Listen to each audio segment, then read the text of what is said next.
상륙작전을 펼치고 28일 날 서울을 수복한 후에 북으로의 북진을 결정하게 되는데요.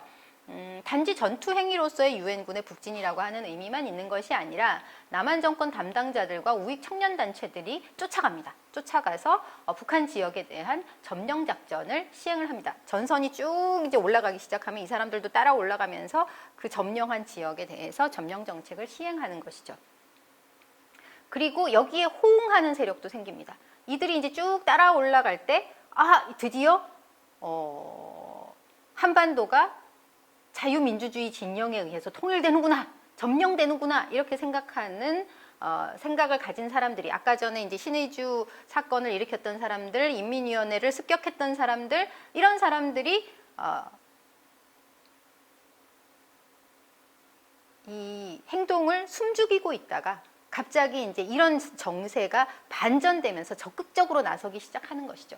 지주 및 자본가, 그리고 친일파, 반소 반탁 운동자들을 중심으로 해서 반공 치안대를 비롯한 우익 청년 단체를 조직하기 시작합니다. 자발적으로 조직을 하는 것이죠. 그리고 남한 정권 담당자들과 남에서 올라온 우익 청년 단체들하고 결합을 하기 시작합니다. 그러면 이들이 하는 일이 무엇이냐 하면 1945년에서 50년 사이에 적극적으로 활동하고 있는 공산주의자들을 색출하는 작업, 그리고 이들을 잔인하게 학살하는 작업이 이루어집니다.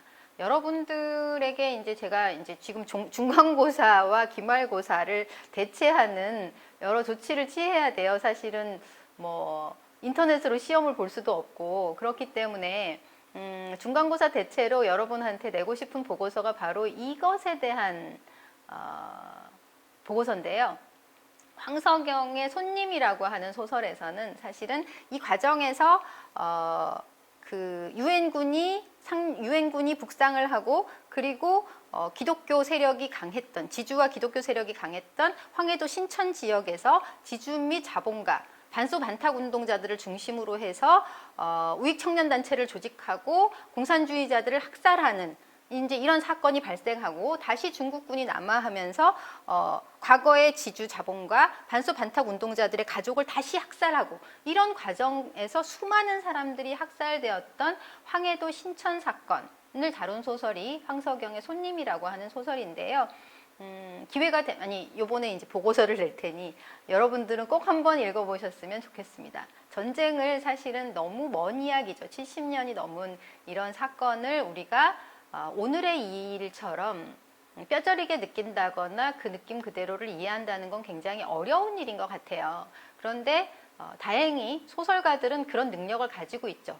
어제의 일을 오늘처럼, 남의 일을 내일처럼 감정적으로 느끼고 그 당시 상황으로 감정이입을 할 수 있도록 우리를 끌고 가는 그런 역할을 잘 해주는데요. 황석영의 손님을 읽고 보고서를 이제 써주시면 좋겠다고 생각하고 있는데요. 꼭 한번 읽어보시기 바랍니다. 이렇게 잔인하게 이제 학살하는 과정이 빚어집니다. 그리고 학살만 하는 것이 아니라 이제 북한 주민이 내 주민이다, 이렇게 생각을 하는 거죠. 대한민국 정부의 주민으로서 이들을 획득하기 위해서 반공 선무 공작에 들어갑니다. 그래서 일민주의와, 당시에 이제 우리의 민족은 다 하나다라고 하는 일민주의가 이승만 정권의 이데올로기로서 기능하고 있었기 때문에 일민주의와 남한의 헌법, 그리고 반공 이념 및 자유주의 교육을 시작합니다. 이것은 곧 북한 주민들이 대한민국 정부랑 이승만 정권에게 충성을 바치도록 하기 위한 조치이죠. 이들이 선무공작단에서 이제 우리의 목적이 뭐냐 하면 대한민국 정부와 이승만에게 충성을 다 바치고 그들에게 복종할 수 있도록 하는 것이 우리의 선무공작의 목표다, 이렇게 아주 노골적으로 얘기를 하고 있어요. 그리고 공산주의 사상을 이제 일소하도록, 그 과정에서 일소하도록 하는 일종의 이제 정신교육이었던 것이죠. 이제 이런 조치들을 이제 취하면서 북한 점령 정책을 시행을 합니다. 당시에 이제 그 유엔군이 진주했을 당시의 사진인데요. 미군 기자가, 미군 종군 기자가 찍은 거예요.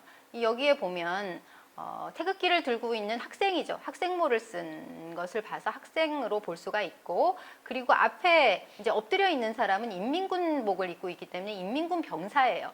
사람들은 너무 보편적인 어떤 감정을 가지고 있는 거죠. 사실은 이제 평양에 이렇게 유엔군이 밀물듯이 이제 쳐들어오니까 어떻게 목숨을 부지할 수 있을까 이렇게 생각을 하면서 살려달라고 애원을 하고, 그리고 나는 당신 편이요라고 하는 그 입장을 표명하기 위해서 태극기를, 어디 이제 숨겨져 있던 태극기를 들고 나오는 것이죠. 남한과 미군의 점령 정책을 통해서 어떤 결과가 발생했냐 하면, 북한 정권이 정부 수립 이후에 정부 수립 이전부터 의욕적으로 추진했던 토지개혁과 민주개혁을 비롯한 그간의 개혁 조치들이 완전 무력화돼 버렸어요. 그리고 유상물성 유상분배 토지개혁이라고 얘기를 하는 거죠. 지주들 같은 경우에는 배상해도 지주한테 보상을 해라, 아니면 내 토지를 너네가 마음대로 가져갈 수 없다, 이렇게 얘기를 했는데, 북한 정권 같은 경우에는 민주개혁이나 토지개혁을 통해서 대토지, 그리고 민족 반역자의 토지, 친일파의 토지와 기업, 이런 것들은 농민들과 노동자에게 무상으로 분열을 했었고요. 그래서 이것이 인민의 손에 의해서, 노동자 농민의 손에 의해서 운영이 되는 방식을 취하고 있었는데, 이것을 다시 지주와 자본가에게 돌려주는 조치를 취한 것이죠.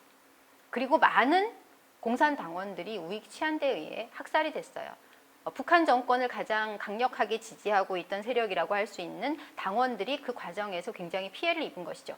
그리고 강압으로 하는 거죠. 사실 총칼에 의해서 하는 것이긴 하지만 조선노동당의 조직이 붕괴되고 당원들이 조선노동당을 이탈하는 현상이 굉장히 심각하게 발생했어요.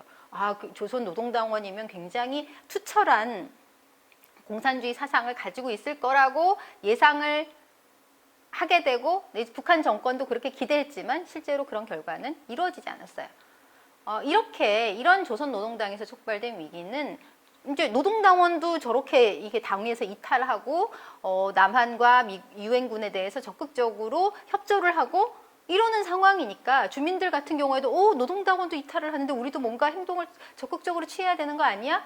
이렇게 하면서 주민들의 불안과 이탈을 2차적으로 낳고 북한 정권에 대한 믿음까지도 이제 앗아가는 그런 상황이 발생을 하는데요. 다시 이제 중국군이 이제 남하를 하면서 이 지역을 다시 이제 복구를 하게 되잖아요. 북한 정권 같은 경우에는. 그랬을 때 북한 정권의 고민은 이러한 역사적 후퇴를 어떻게 처리할 것인가 하는 문제가 굉장히 깊은 고민이 될 수밖에 없는 상황입니다. 그러면 다음으로는 반동 분자에 대해서 북한 정권은 어떤 정책을 펼치고자 했는지 살펴보겠습니다. 1950년 12월 유엔군의 진주로 압록강까지 후퇴했던 북한은 중국군의 개입으로 유엔군의 점령 지역을 이제 회복하는데요. 사실은 10월 말부터 시작해서 이제 회복이 시작이 돼서 1950년 12월쯤 되면 아예 이제 그 38도선 이북 지역은 거의 다 이제 회복한다고 볼 수 있어요. 그래서 1950년 이 점령 지역을 이제 일시적인 점령 지역이라고 이들은 불러요. 일시적인 강점기, 일시적인 유엔군에 의한 강제 점령기, 이렇게 얘기를 하는데요. 김일성은 1950년 12월에 일시 강점기 반동 분자와 불순 분자 처리를 강하게 지시를 합니다. 1950년 12월 21일 당 중앙위원회 제3차 전원회의에서도 반혁명 인사에 대한 처리 문제가 논의되는데요. 여기에 이렇게 얘기를 해요. 악질 분자라고 하더라도 정당한 법적 절차를 거쳐서 처리하며, 일단 이 모든 조치는 법적 절차를 거쳐야 된다. 법적 근거가 있어야 된다. 이것을 강조하는 것이죠. 그리고 두 번째는 인민들의 의견과 여론에 기초해서 악질 분자들을 인민 자체로, 인민 주체로 심판하는 사업을 조직하여야겠다. 이렇게 발언을 하는데요. 인민들이 법적 근거를 가질 뿐만 아니라 인민들이 참여하는 형태의 재판이라고 하는 형식으로 반동 분자 문제를 처리하겠다라고 하는 북한 정권의 가이드라인이 이때 이제 마련된 것이라고 할 수가 있습니다. 전쟁 때 생각보다 많은 사람들이 반공단체에 가담해서 남한 정권에 복무하게 됩니다. 그렇지만 너무 많은 사람들을 다 처벌할 수는 없잖아요. 사실은 법에 의한 처벌, 엄격한 법치라고 하는 건 수많은 사람들의 반발을 낳기 때문에 그것만으로, 법적인 제약과 강한 처벌만으로는 사실은 주민들을 위무하거나 주민들을 포섭할 수가 없어요. 그래서 북한 정권 같은 경우에는 주동 분자인 악질 분자에 대해서는 처벌을 강력하게 하되 피동 분자인 뭐 소극적이었던 사람들, 어쩔 수 없었던 사람들은 좀 살려줘야 되지 않나. 그리고 그들을 약간 이제 사각지대에 놓아둠으로써 그들이 이제 불안감에 지금 이렇게 떨고 있을 거잖아요. 그들을 이제 포섭하는 전략을 이제 취하는 거죠. 그래서 피동분자였던 소극분자였던 기본군중은 법적으로 처벌하지 않고 포섭한다는 전략을 마련합니다. 이제 반동분자와 인민대중은 분리시키겠다라고 하는 것이죠. 그래서 계급적 적대분자와 반혁명 범죄로 엄하게 계급적 적대분자는 반혁명 범죄자로 해서 엄하게 처벌하되 인민대중은 관대하게 포섭한다. 이런 식으로 이제 처리하기 시작을 합니다. 그래서 1951년 1월 5일 군사위원회 결정 제44호가 발표가 되는데요. 이 내용은 다음과 같습니다. 적에게 림시 강점당하였던 지역에서의 반동단체에 가담하였던 자들을 처벌함에 관하여 반동분자를 도대체 어떻게 처벌할 거냐 그건데요. 피점령 기간 동안 미국과 남한의 주민 학살에 가담했거나 협조한 지주 친일파 그리고 모리 간상배 기타 낙후분자들을 처벌함에 있어서 군중의 참가와 절차, 자수자에 대한 처리 등을 이제 이 결정 제44호에서 규정을 하는 것인데요. 반동단체에 가담한 자라고 하더라도 법적 수속과 절차를 거쳐서 처벌한다. 그리고 범죄자들을 개별건으로 심사하도록 하며 이 개별건에 대해서